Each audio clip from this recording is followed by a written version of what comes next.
The dust kicked up by small boots settled slowly in the evening air. As Martha Caldwell heard the hesitant knock at her weathered wooden door, she wiped flour from her hands on her apron, wondering who could be visiting at this hour.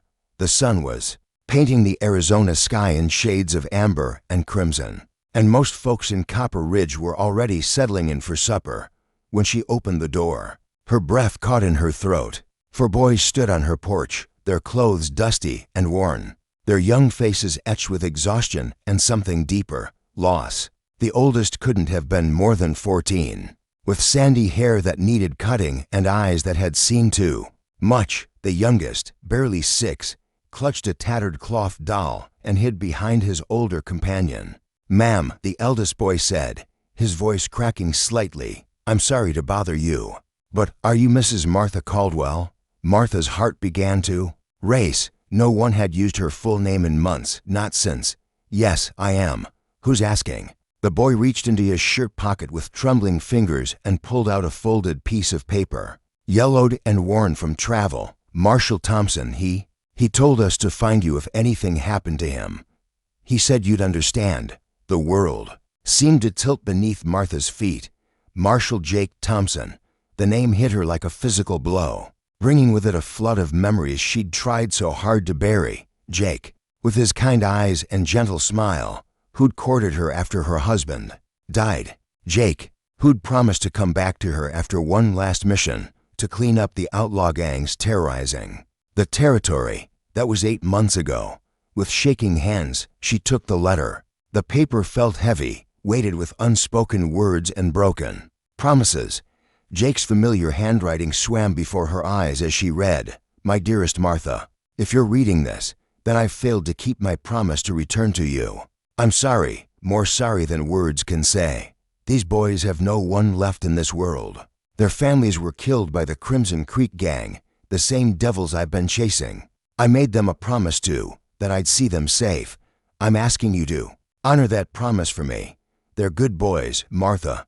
They just need someone to believe in them. I know your heart is big enough for all of us who need saving. Please don't let my failure to come home mean their hope dies too. All my love, Jake." Martha's eyes filled with tears as she looked up at the 4 young faces, watching her with desperate hope. The second oldest, maybe 12, had dark hair and intelligent brown eyes that reminded her painfully of Jake.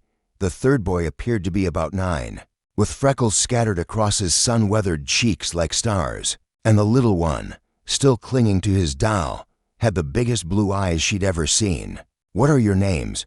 she asked softly, fighting to keep her voice steady. "I'm Samuel, ma'am." The eldest replied, "This here's Billy, that's Thomas, and the little one is Eddie. We've been traveling for near 2 weeks, following the marshal's directions to find you." Martha looked at their thin frames, their hollow cheeks, the way they stood close together like a pack of young wolves protecting each other. Her own grief felt suddenly selfish in the face of their raw need. "Have you boys eaten today?" Samuel's pride warred with honesty on his face. We had some berries this morning, ma'am." That decided it. Martha stepped back and opened her door wide. "Well then, come in. I've got stew on the stove and biscuits in the oven. We can talk more after you've had your fill." The relief that washed over their faces was almost too much to bear. As they filed past her into the small cabin, she caught the scent of prairie dust, young sweat, and something else. The sharp smell of fear finally beginning to ease inside. The boys stood awkwardly in her simple kitchen, unsure of themselves. Martha bustled about, ladling thick beef stew into bowls and pulling golden biscuits from the oven. The little one, Eddie, had pressed himself against the wall, still clutching his doll. "That's a fine doll you have there," Martha said gently as she set bowls on the table. "What's her name?" Eddie's voice was barely a whisper. "Molly. Mama made her for me." Martha's heart clenched. "Well, Molly looks like she's been taking good care of you. Why don't you both sit down and have some supper?" As the boys ate with the desperate hunger of the truly famished, Martha found herself studying their faces, seeing echoes of other children she'd known, other families torn apart by the violence that plagued the frontier. She thought of her own lost children, the babies who'd never drawn breath, the loneliness that had eaten at her soul like acid. Maybe Jake had known exactly what he was asking of her. Maybe he'd understood that saving these boys might just save her too.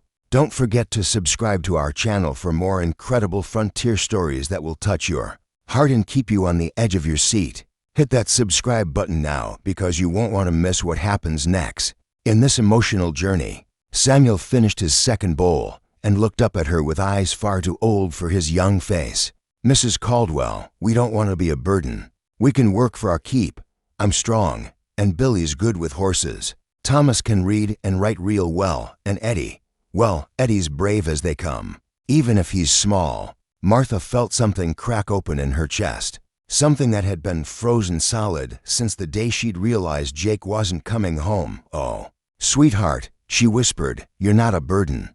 You're a gift." But even as she spoke the words, she wondered how she could possibly care for growing boys on her meager savings.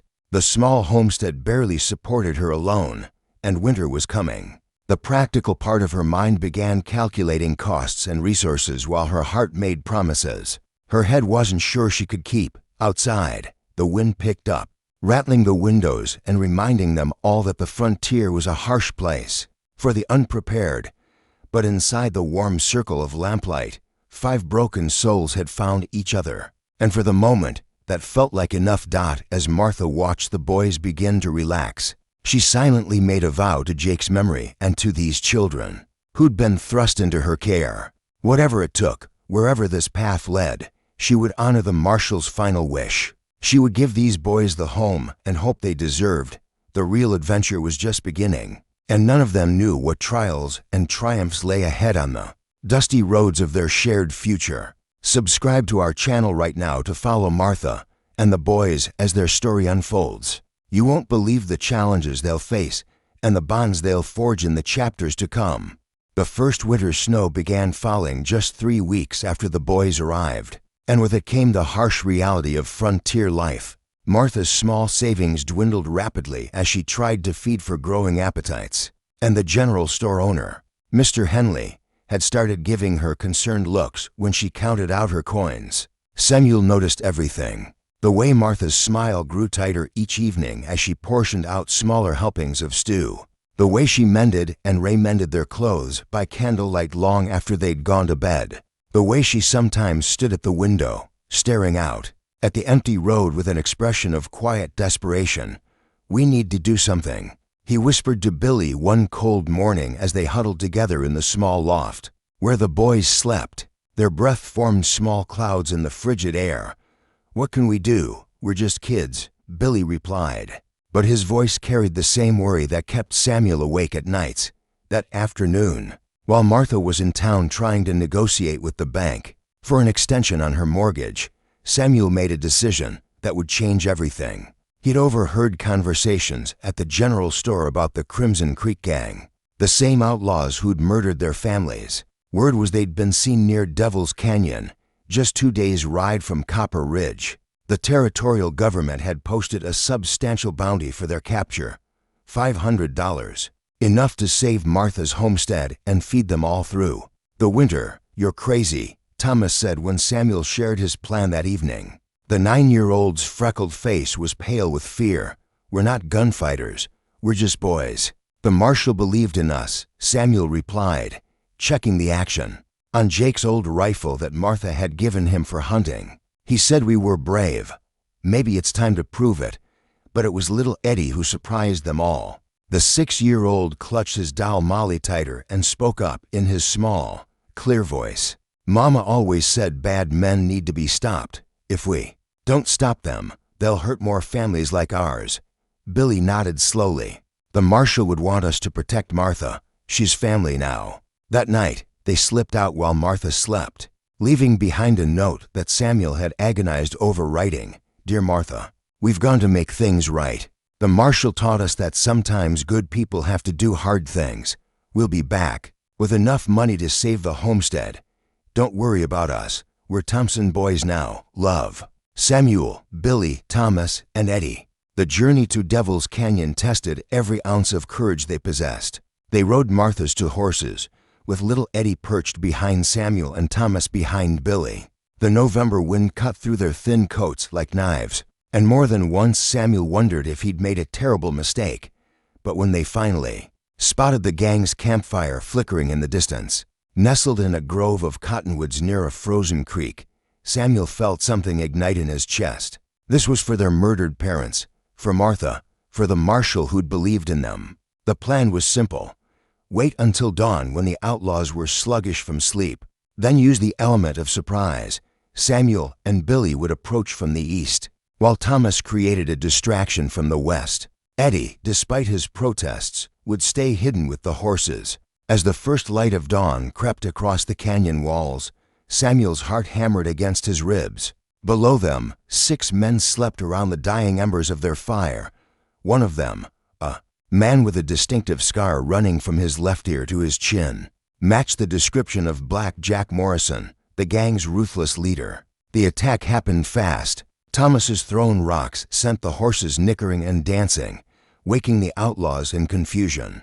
In that moment of chaos, Samuel and Billy emerged from behind the rocks, rifles trained on the scrambling men. "Don't move," Samuel shouted, his voice cracking but determined.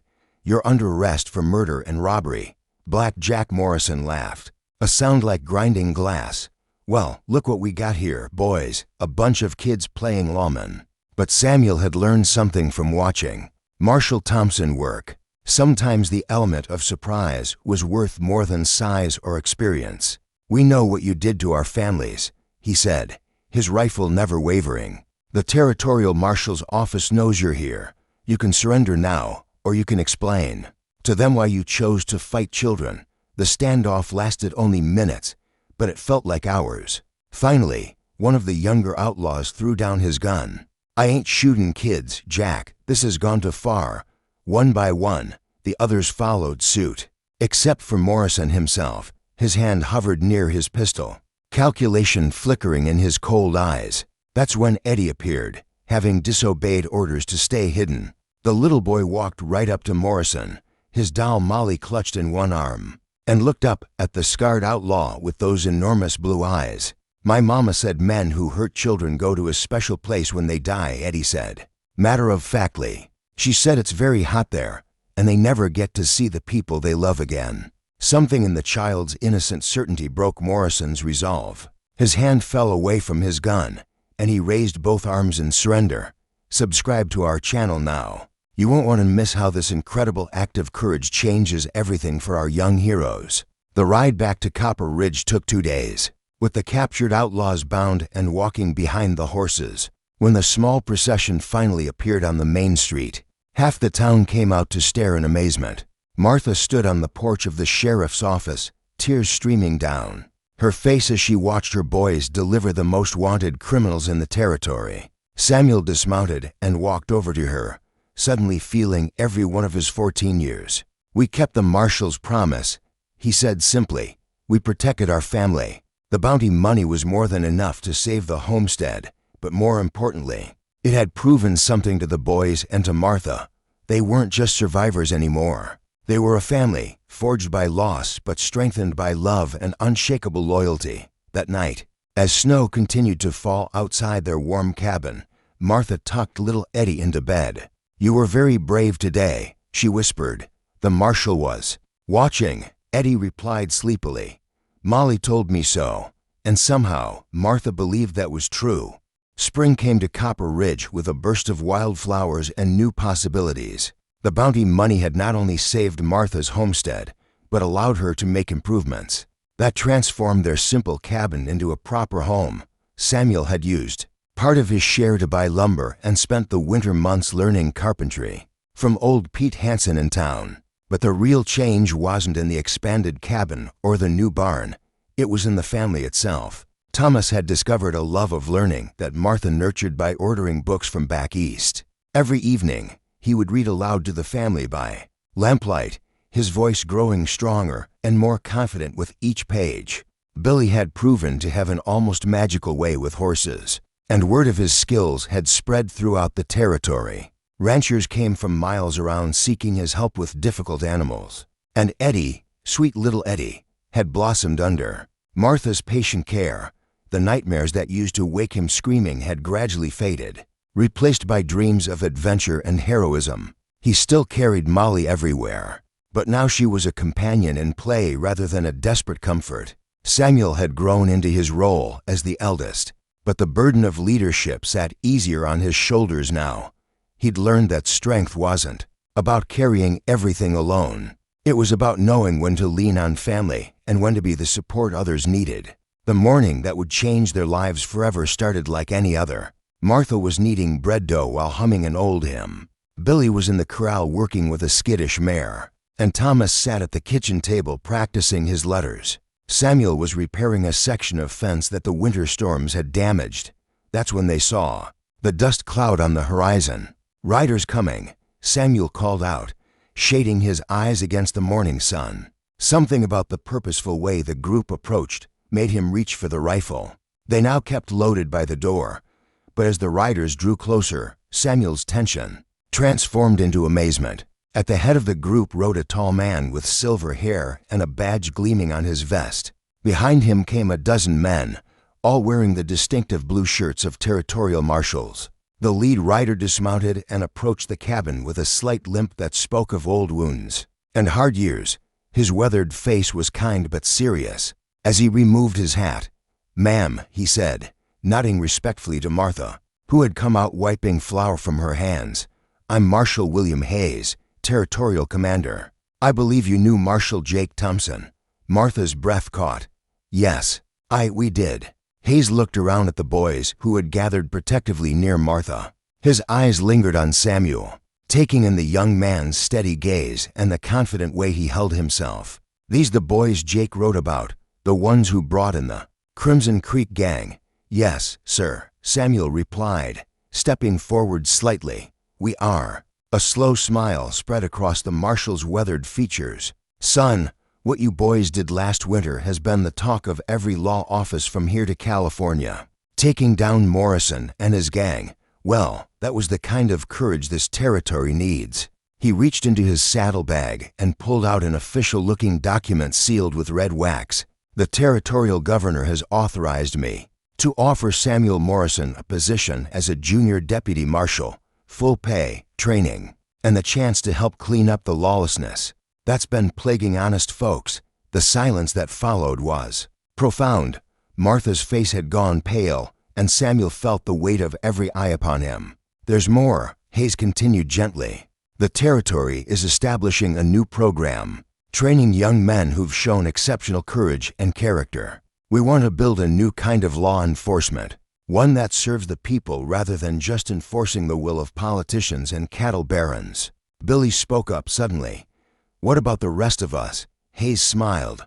"Well, son, if you're as good with horses as I've heard, the territorial marshals always need skilled horsemen. And from what I understand, young Thomas there has a sharp mind. We could use someone who can read, write, and think clearly." "And Eddie?" Martha asked, her voice barely above a whisper. The marshal's expression softened as he looked at the 6-year-old who stood clutching his doll and staring up at him with those enormous blue eyes. "Eddie's got time to grow into whatever he wants to be, but from what I've heard about his courage in facing down Black Jack Morrison, I'd say he's already got the heart of a lawman." That evening, as the marshal and his men made camp near the creek, the family gathered around their kitchen table to discuss the offer. It was the first major decision they'd faced as a complete family, and the weight of it settled over them like a blanket. "I don't want to leave you," Samuel said finally, voicing what they were all thinking. "We just found each other." Martha reached across the table and took his hand. "Sweetheart, Jake didn't save you boys just to keep you safe. He saved you so you could grow into the men you're meant to be. This territory needs good people, strong people who understand what it means to protect others." Thomas looked up from the book he'd been pretending to read. "If Samuel becomes a marshal, will he still be our brother, forever and always?" Samuel replied without hesitation. Nothing could change that. The next morning, Samuel walked out to where Marshal Hayes was checking his gear before the ride back to the territorial capital. "Sir," he said, his voice steady despite the magnitude of what he was about to say, "I accept your offer, but I have conditions." Hayes raised an eyebrow. "Do you now? Let's hear them." "Son, my family stays together. Whatever happens, wherever this job takes me, they're part of it.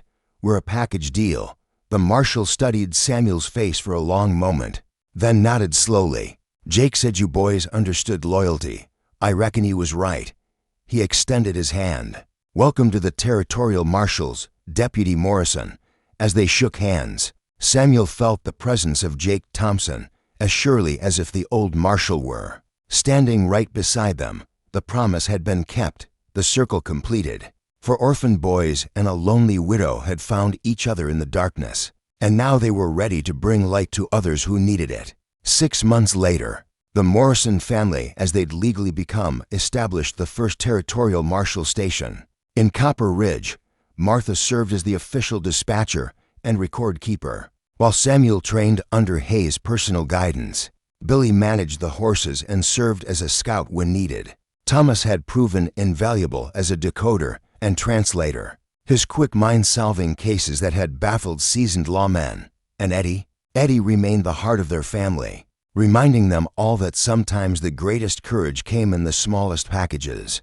Don't forget to subscribe to our channel for more incredible true stories of courage, family, and justice from the American frontier. Hit that subscribe button and ring the notification bell so you never miss these amazing tales of ordinary people doing extraordinary things. The Marshal's last promise had become the foundation of a new kind of justice in the territory, built not on fear and violence, but on the unbreakable bonds of chosen family and the courage to stand up for what's right.